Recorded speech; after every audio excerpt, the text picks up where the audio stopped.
Hi everyone, my name is Courtney and today I'm going to be doing my monthly wrap-up for the month of September. So for this month I ended up reading 6 books and I also participated in a readathon. I was doing the magical readathon, which you can find more details over on Book Roast channel. That readathon was a month-long readathon, so if I do a wrap-up it is going to be a little bit repetitive, a little overlapping, but I also know that Book Roast did these special prompt things like choose your own adventure D&D kind of thing for like each location that you visit as your character. And she's released stuff about that on Twitter, but I've been kind of ignoring it, waiting for the video, which I'm assuming is going to come out in the next couple weeks. And so I might do a video discussing my choices, talking about the books I read for that readathon and that experience, but I'm not quite sure because, again, it overlaps a lot with this video that I'm making. But let's get into the wrap-up. Let's see what I read. So for this month, I was doing a different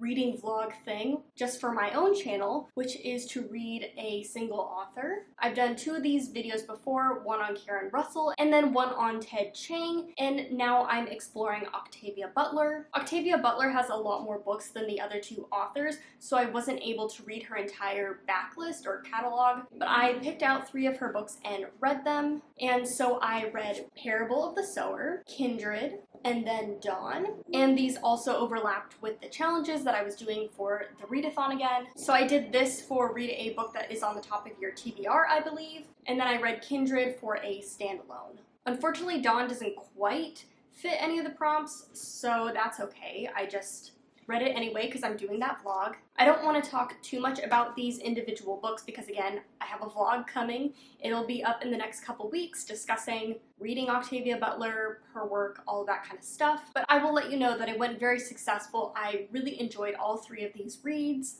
Kindred is probably her most famous standalone novel, and it follows a young woman who gets dragged into the past, into the antebellum South, so it is quite harrowing. And then we have Parable of the Sower, which is a post-apocalyptic or slightly apocalyptic future. When this was written, it was set in the future, but it no longer is. It's in our present, and some of the things are scarily, eerily similar. For one, there is discussions of company towns, which unfortunately because of Amazon is becoming a reality, which is not great. Again, I don't want to go too much in this book, but it's about this young woman who is living in this post-apocalyptic America, and her family are trying to survive. And then the final book I read was Dawn, which is a part of a trilogy series, and this is about extraterrestrials that have taken Earth after this like World War III, end of the world kind of moment, and they're trying to rehabilitate humans to live back on Earth, but some of the things that they do is a little more sinister.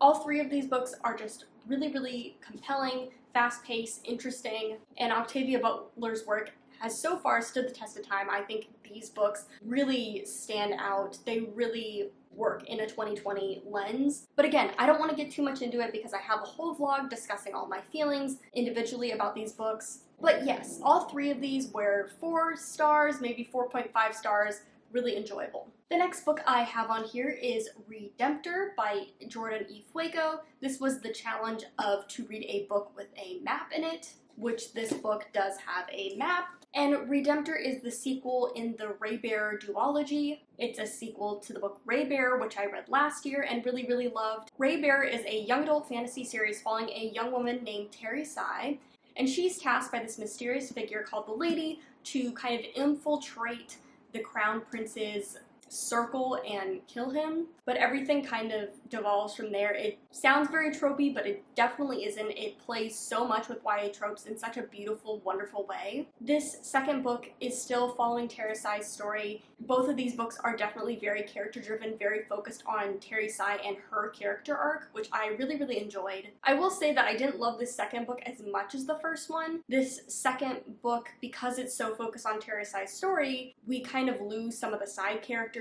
They end up being a little flat, a little one-noted, and also we didn't really learn anything new about the world. I just felt like this book, it could have been more. It could have been fleshed out. The story arc was there, but I just felt like a lot of the characters in the worlds was just kind of propping up Terry Sy's story instead of just being there for their own motives and own existence. But I would definitely absolutely recommend this series because this series is fantastic in what it's trying to do. It has a really interesting story arc for Terry Sy. her story is really complex and complicated.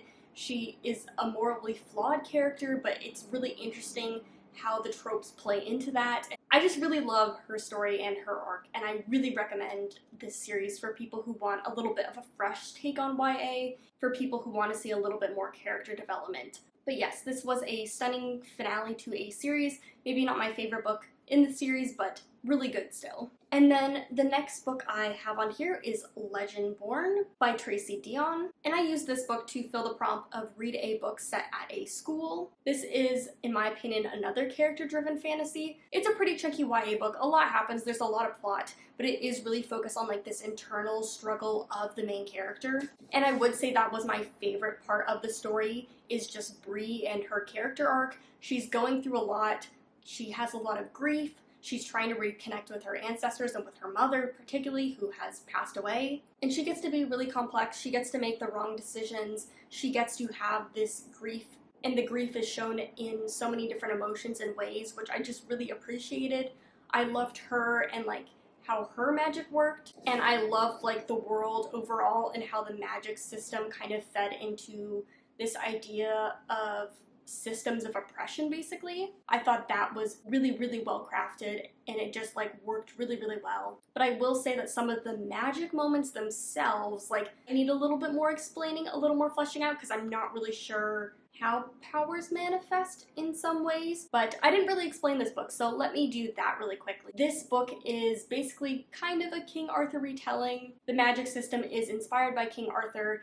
It's set up around the secret society who kind of worships and uses King Arthur's powers. But the main story is about Bree, who's attending this early college entrance program where she basically takes a bunch of college classes for high school credits, and she's dealing with the grief after the passing of her mother. But something about her mother dying might not be all that it seems, and she goes to investigate and infiltrates this secret society. So, getting back to my critique of this book, I really loved Bree and her story arc. I honestly really enjoyed a lot of the side characters. They were really interesting. There are a lot of side characters though, so I did get them mixed up a little bit, and some of them just didn't get to stand out as much just because there were so many. We also have a love triangle in this book, and it's a real triangle because the two male leads of the triangle have at one point been romantically attracted to each other, at least one of those points has, and there is like a really interesting tension or relationship between those two sides of the triangle. I did not like one of the legs of the triangle,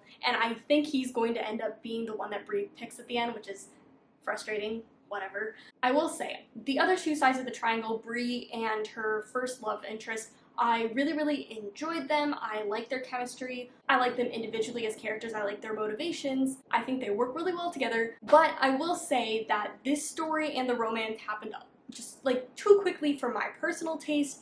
It was a lot. When I'm not invested in the characters romantically, whenever a very gushy romantic scene happens, I tend to like roll my eyes and just be like really over it. And I will say that happened a lot, which is really frustrating because I liked the characters. I wanted to see their romance, but I just like didn't believe it, or I wasn't on board with it, or how it was happening in the book because it was just too quick for my personal taste. So if that makes sense, I wanted a little bit more of the magic explained.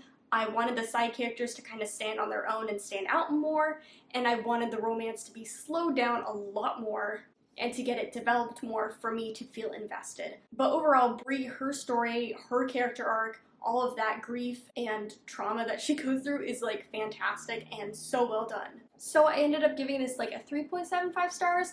Not my favorite YA fantasy that I've ever read, but there's a lot of stuff that I really enjoyed in here, and I understand why people love it so much. And I'm looking forward to the second and hopefully final book.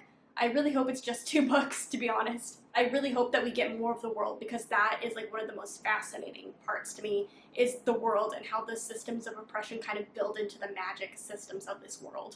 And then the final book I have on here is a comic, and that is the Tea Dragon Tapestry by Kay O'Neill. Like I said, this is like a comic or picture book kind of thing. It's very beautifully illustrated. Also has great fall vibes, lots of really beautiful fall themed pages. And this is the final and concluding book in the Tea Dragon Society series. I've loved all of these books, and so I used this book as the prompt of a book you think will be 5 stars, and this was like a 4.5 stars. I really, really loved it. There were just so many moments in the theme and the characters that just really hit home. But the Tea Dragon Society book series is basically about this fantasy world that is slowly modernizing, and because of that, this secret society, or this society of tea dragon people that take care of tea dragons, has slowly dissipated over the years. But there are still members of the society who are taking care of these tea dragons, who are these magical creatures that are little dragons that have tea on their heads. And yeah, it's a really cute series. It's really beautiful. I really, really recommend it. There is a character that uses a wheelchair. There are gay characters. There are sapphic characters. There's a whole range of representation, and I really, really like this book. And I really like this series overall. It's just so lovely to read. But yeah, that's going to do it for this September wrap-up. I was able to read 6 books, which is pretty good for me personally. I've had a hard time keeping focus, but I think because of this readathon, being in a good mood for reading, I was able to read a ton.